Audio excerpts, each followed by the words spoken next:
अन्यथा इस प्रकार की वार्ता का सफल होना कहीं मुझे लगता है संभव नहीं होता। दूसरी चीज़ जो कि बहुत इम्पोर्टेंट है, वो ये है कि जब आपके पास आपकी रिक्वायरमेंट्स इतनी डायमेट्रिकली ऑपोज़िट हैं, ईरान कुछ और चाहता है और अमेरिका का तो कुछ पता ही नहीं है वो क्या चाहते हैं। तो मेरा ये मानना है कि अमेरिका के राष्ट्रपति कभी कुछ कहते हैं, कभी कुछ कहते हैं और क तो अब जब उन्होंने जो 10 बातें ईरान ने कही थीं, उन 10 में से 8 जो है लगभग 7 या 8 अमेरिका को बिल्कुल मंज़ूर नहीं है। इनफैक्ट ईरान ने कहा भी है कि भई अमेरिका ने जो जिन बेसिस पे बातचीत शुरू होनी थी, उसमें से 3 का इमीडिएटली उल्लंघन हो गया है। लगातार हिज़बुल्लाह पे हमले हो रहे हैं और जहाँ न्यूक्लियर की बात हो रही है, वो अमेरिका ने उसको बिल्कुल और स्ट्रेट ऑफ हॉर्मुज़ का।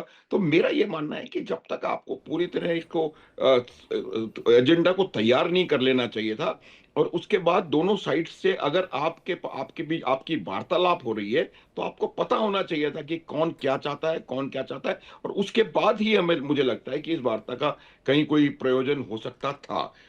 ये एक गलती हुई कि आपको ये और मालूम नहीं कि किन कंडीशंस पे अमेरिका बात कर रहा है, आपको ये मालूम नहीं कि किन कंडीशंस पे ईरान बात करना चाह रहा है और उसके बाद आप वहाँ पर टेबल लगा करके बैठ जाते हैं। तो मेरा मानना है मैं चाहता हूँ दिल से कि वार्ता हो।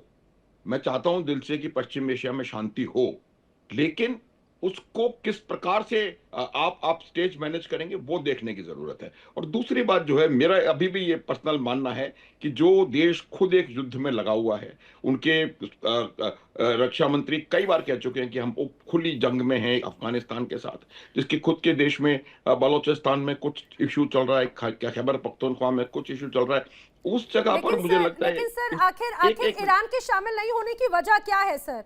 क्योंकि अभी तक तो बातचीत की जा रही थी, पाकिस्तान ने देखिए बड़े बड़े दावे देखिए किए थे शांति दूत देख बनने के। जी। नैना, देखो देखो ईरान ने पहले भी एक बार कहा था, जब पहले बातचीत करने की शुरुआत हुई थी तो ईरान ने साफ मना कर दिया था कि हम पाकिस्तान में नहीं जाएंगे। हम्म। उसकी मैं आपको बताता हूँ कि ईरान में क्या वजह है कि इसको कहीं ना कहीं एक जो रोल ईरान को नजर आ रहा है पाकिस्तान का भी आने वाले समय में, क्योंकि ये वार्ता के सफल होने की उम्मीद मुझे बहुत कम है, क्योंकि जो डिजायर्ड एंड स्टेट्स हैं दोनों साइड्स की, ये बात मैं कई दफा कह चुका हूं, बिल्कुल ऑपोजिट है। अमेरिका जो कह रहा है ईरान को, उसका मतलब है वर्चुअल सरेंडर।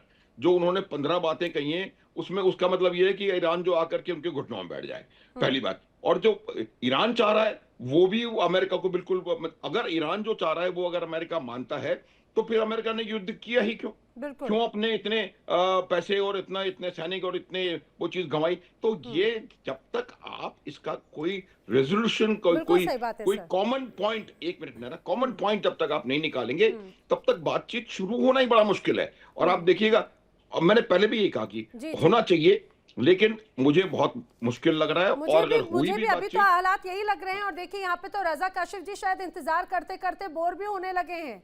इतना लंबा इंतजार हो गया रजा जी। ऐसा लग रहा है कि जो आयोजन था भोग का, वो शादी समारोह के लिए शादी हॉल पूरी तरह से तैयार है, ना बाराती आ रहे हैं ना घराती आ रहे हैं। ऐसे में तो बड़े आयोजन का नुकसान होने के आसार लग रहे हैं। रजा जी। जी, मेरी आवाज आ रही है? जी बिल्कुल स्पष्ट।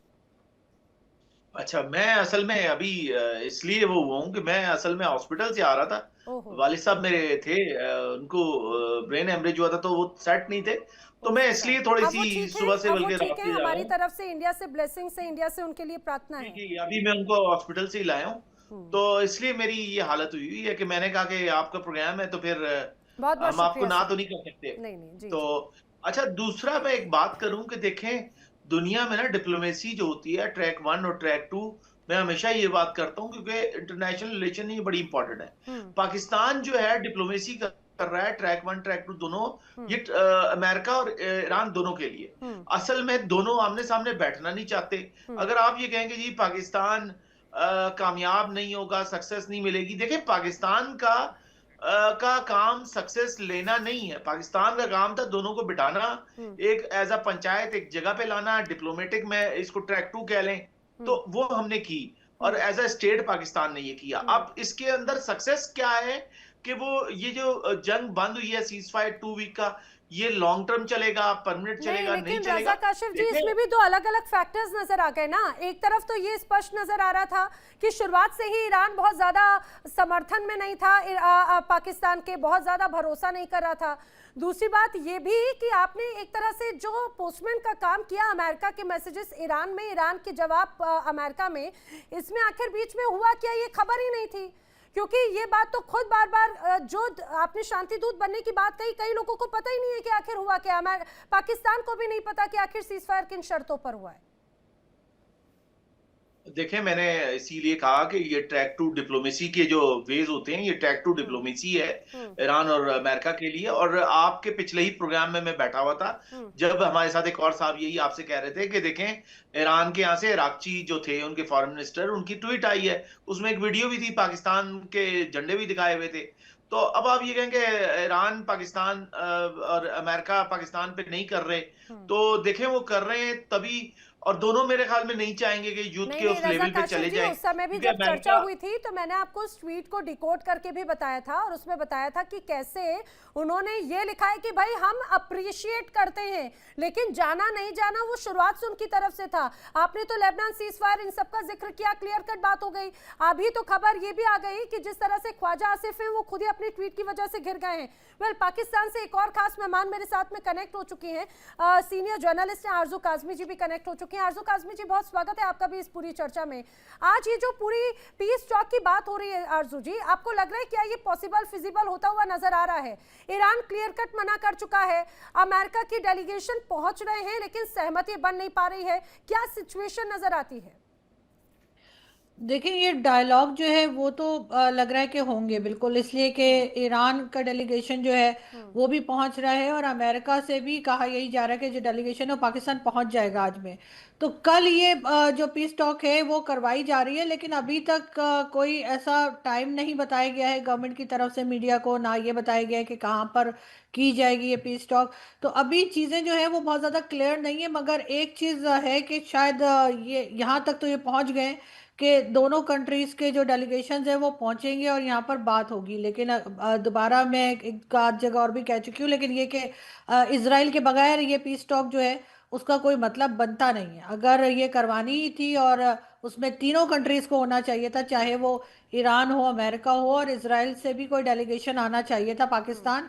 और पाकिस्तान ने जो अपनी एक इम्प्रेशन बना रखा है कि नहीं, हम तो इसराइल के साथ बात नहीं करते, हम तो वहाँ जाते नहीं आते नहीं, तो ना जाए आए। लेकिन ये कि इस वक्त इतनी इंपॉर्टेंट मीटिंग हो रही है और जो मेन प्लेयर्स हैं उसमें से एक मिसिंग है, तो इसका तो मतलब यही है कि रिजल्ट लेकिन कुछ नहीं निकलने वाला। आरजू जी, बातचीत तो कैसे होगी जब ख्वाजा आसिफ उससे इजराइल को कैंसर जैसे शब्द का इस्तेमाल करते हैं, विवाद बढ़ता है तो उनको ट्वीट, अपना पोस्ट डिलीट तक करना पड़ता है ये। और वही बात है कि अगर अमेरिका और ईरान सामने आ भी गए तो मेन लड़ाई तो ईरान और इजराइल की थी ना। सीज फायर जब अगर बात भी हुई तो इजराइल कौन सा मान रहा है?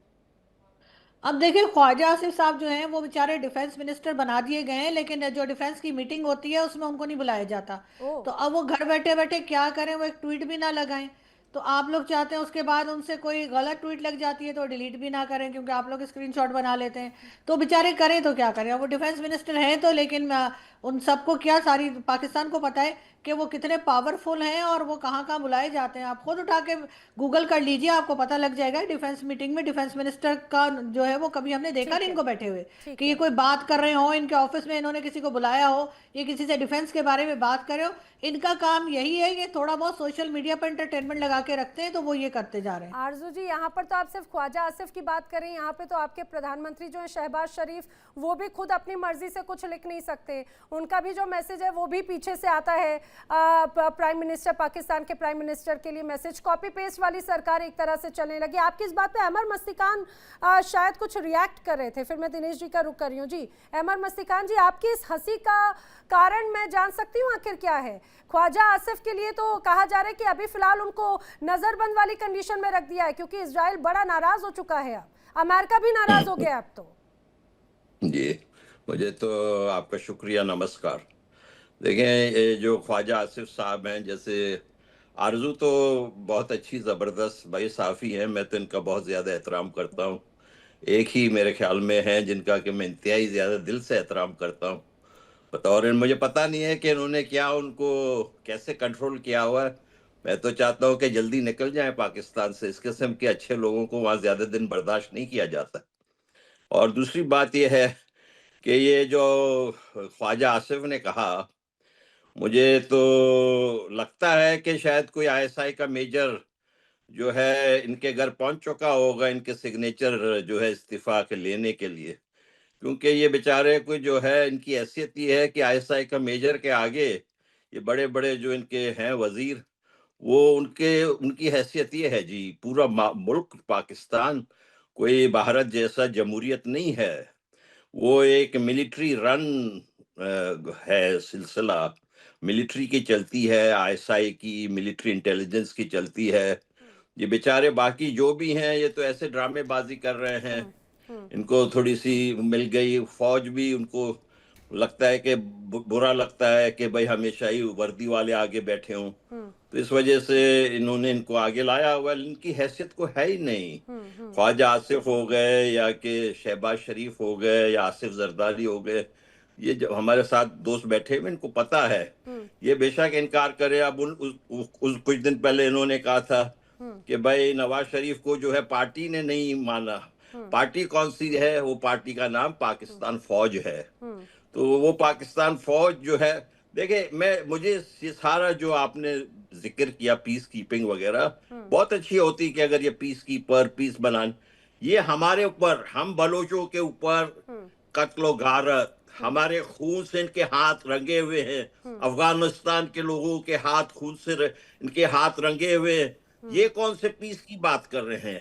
जी बिल्कुल, यही तो बात है अहमद मस्तिकान जी। इसी बीच एक खबर भी अपने दर्शकों को मैं बताती चलूं कि पाकिस्तान एक तरफ पीस कीपिंग की बात करता है, मेज सजा रहा है, लेकिन दूसरी तरफ पिछले 2 दिनों से अफगानिस्तान और पाकिस्तान में बड़ी भिड़ंत चल रही है। पाकिस्तान ने हमले किए, अफगानिस्तान ने उसका जवाब दिया। टीटीपी या तालिबान के लड़ाके, देखिए अब खबरें ये सामने आ रही है कि कई चौकियां ध्वस्त कर दी गई हैं पाकिस्तानी फौज की एक बार फिर से, और कई यहाँ पर कई चौकियों पर कब्जा किया जा चुका है। देखिए ये तस्वीरें दर्शाती किस तरह से लगातार टारगेट सेट करके हमले को अंजाम दिया जा रहा है, और ये पाकिस्तान की करतूतों का ही नतीजा है। दिनेश नैन जी, एक तरफ अपने ही घर में पाकिस्तान किस तरह से जल रहा है, ये जो हमले हो रहे हैं, अभी बात अहमद मस्तिकान जी ने भी बात कही, बलूचों के खून से हाथ रंगे हुए हैं पाकिस्तानी फौज के, पाकिस्तान सेना और सरकारों के।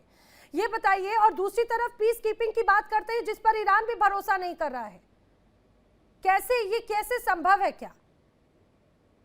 नैना, मैं शुरू करने से पहले रजा को के लिए दुआ मांगना चाहूंगा अल्लाह से कि इनके वालिद साहब को सेहतमंद करे और इन सबको सब्र दे। अभी मैं आज बात पे आता हूं, जो टॉपिक है आपका जी। पाकिस्तान की कोई नई बात नहीं है जो ये फैसिलिटेशन का काम, आपने बीच में कहा था अभी नैना, शादी के मंडप लगाने वाली बात जी। तो निकाह में रुखसती के अंदर कई लोग ऐसे भी होते हैं जो बिन बुलाए ही तंबू लगाने आ जाते हैं। तो वो लोग तंबू लगाने के लिए माहिर होते हैं कि कोई ना कोई बातचीत करके, साहब कोई बात नहीं, लगा लो, नहीं भी पैसे देना चलेगा, लगा लो, तो लगा देते हैं। तो वही हालत है। पाकिस्तान का लेकिन हाँ, लेकिन इनको अंडर एस्टिमेट भी मत करो। देखो, इनकी मजबूरी है पाकिस्तान की, इनको सरवाइव करना है। इनके पास अपने पैसे नहीं होते हैं हमेशा से, या तो अमेरिका, कभी चाइना, कभी IMF, कभी खाड़ी देश, इनसे काम चलता है तो करना पड़ता है। अब और ये भी नहीं कि ये काम करते नहीं है ऐसा फैसिलिटेशन का। याद है 1971 के अंदर हेनरी किसिंजर, उनको चीन से किसने मिलवाया था? पाकिस्तान ने मिलवाया था। उसके बाद में आप 2 दशक बाद आगे आ जाओ, फिर जब जिनेवा अकॉर्ड हुआ, रूस को वापसी करना था, तब सारा का सारा खेल कौन खेल रहा था? तैयारी कौन करा रहा था? पाकिस्तान करा रहा था। अभी हाल ही में देख लीजिएगा 2020 के अंदर, 21 के अंदर, जब अमेरिका को जाना था तो कतर के अंदर दोहा में, और चीन से लेके रशिया से लेके पता नहीं किस किस के डेलीगेशंस के साथ मीटिंग करा के सारी फैसिलिटेशन कौन करा रहा था? पाकिस्तान करा रहा था। लेकिन पाकिस्तान इस बार जो है गलत चुंगल में फंस गया। अब क्या हुआ कि एक तरफ तो सऊदी अरब को खुश करना है, दूसरी तरफ ईरान को बेवकूफ बनाना है, और तीसरी तरफ अमेरिका का जो हुक्म है उसे मानना है। अब ये तीनों कॉम्बिनेशन बनाए तो बनाए कैसे? असलियत ये है, मुस्तबा कोमा में है, जगह का नाम है कौम, इस हॉस्पिटल के अंदर। वो बोल भी नहीं सकता, और ये भी अल्लाह जाने वो कोमा में है कि कोमा में रखे गए हैं, अभी जिंदा बना के रखा हुआ है, ताकि IRGC के जो 31 स्टेट के अंदर लोग फैले हैं, जिसके ऊपर पहले मोज़ाइक एक इनका कोई सिस्टम था कि तीन तीन लीडरान को जो है पहले से आप खुदा को प्यारे हुए तो नेक्स्ट आ जाओगे, फिर आप प्यारे हुए तो अगला आ जाएगा, तो वो वाला चल रहा है। अब उनको कंट्रोल भी तो करना है।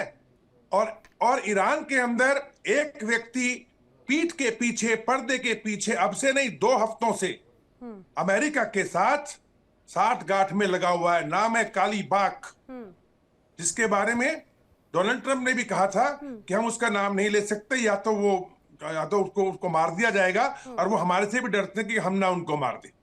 बिल्कुल। वही काली बाग अभी मीटिंग में आ रहे थे अगाची के साथ में। और दूसरा, तो सर, ऐसी IRGC क्या के बात हुई अंदर कि आप आने से इनकार कर रहे हैं? वो नहीं शामिल होना चाहते अब पाकिस्तान के साथ में इस चर्चा में? IRGC को मालूम चल गया है काली बाग और अगाची का और पेजेश्कियान का गेम। तो अब ये लोग थोड़ी देर के लिए रुक रहे हैं। अभी थोड़ी देर पहले एक मैसेज पास किया गया ईरान के अंदर, नाम लिया गया है मुस्तफा जी का, जिनको बेचारों को बोल भी नहीं सकते जो। और बोला क्या गया है कि दुश्मन जो है हमारी चीजें नहीं मानने वाला, और पहले आप लेबनान के अंदर सीज फायर करो तो हम जाएंगे दिस थिंग। इसीलिए ईरान के एक अखबार ने बिल्कुल क्लियर किया कि कोई नहीं जा रहा, कोई भी नहीं जा रहा, और ये आएगा भी कोई नहीं यहाँ पे। अभी ये युद्ध अगले स्तर पे बढ़ने वाला है। अमेरिका से भी धमकी आ गई है डोनाल्ड ट्रंप की कि हॉर्मुज़ को तुरंत आप खोलो, ये पहली शर्त थी, पैसा लेना बंद करो। और मैं समझता हूं कि अब टाइम आ गया है कि अब जो असली खेल अमेरिका ने खेलना था इजराइल के साथ मिलके, हम यहाँ पे मैं बड़ा बहुत ज्यादा इस बात से खफा हूं, और मुझे बहुत ऐतराज है कि मिलिट्री डॉक्ट्रिन के नाम पे टेररिज्म फैलाने वाली एक इस्लामिक रिवोल्यूशनरी गार्ड को पिछले 1 महीने से 40 दिन से लोग, बड़े बड़े लोग उसके बखान कर रहे हैं, उनके बारे में बड़ी बड़ी चीजें कर रहे हैं टीवी पे आके। और मैं पहले दिन से अकेला व्यक्ति हूं जो इनको बोल रहा है डोंट डू दिस। अमेरिका की फायर पावर और ईरान की फायर पावर को कंपेयर मत करो, गलती करोगे आप, वही होने जा रहा है। बिल्कुल। देखिए, ये इस बीच एक और मैं बड़ी खबर अपने दर्शकों को बताती चलूं। बड़ी खबर, जिस तरह से मिडिल ईस्ट में तनाव है, उसके बाद में शांति वार्ता को लेकर बातचीत है। एक तरफ ईरान की तरफ से प्रतिक्रिया सामने आ रही है, तो दूसरी तरफ अमेरिका से भी बड़ी हलचल है। ईरान के उप विदेश मंत्री तख्त रवांची का बड़ा बयान है। वो कह रहे हैं कि भाई गारंटी के बगैर सीज फायर बिल्कुल मंजूर नहीं होगा। उनका क्लियर कट मैसेज है, 10 पॉइंट प्रस्ताव को जो वार्ता का आधार बनाया जाए। कूटनीति पर जोर लगातार होना चाहिए, लेकिन मिस इन्फॉर्मेशन बिल्कुल बर्दाश्त नहीं होगी। और एक और सबसे महत्वपूर्ण बात, ये भविष्य में ईरान पर हमले नहीं होंगे, इसकी भी गारंटी हमें मिले, ये भी बात उनकी तरफ से स्पष्ट की गई है। ये बड़ी खबर आपको बताते चले जिस रूप में आ रही है। जल्दी से अनुज माथुर जी, क्विक रिएक्शन, इस पूरे बयान के मतलब क्या है? यानी कि पहले हमले को लेकर ये क्लियर कट लाइन क्लियर हो, उसके बाद में बातचीत आगे होगा और तभी सीज फायर माना जाएगा।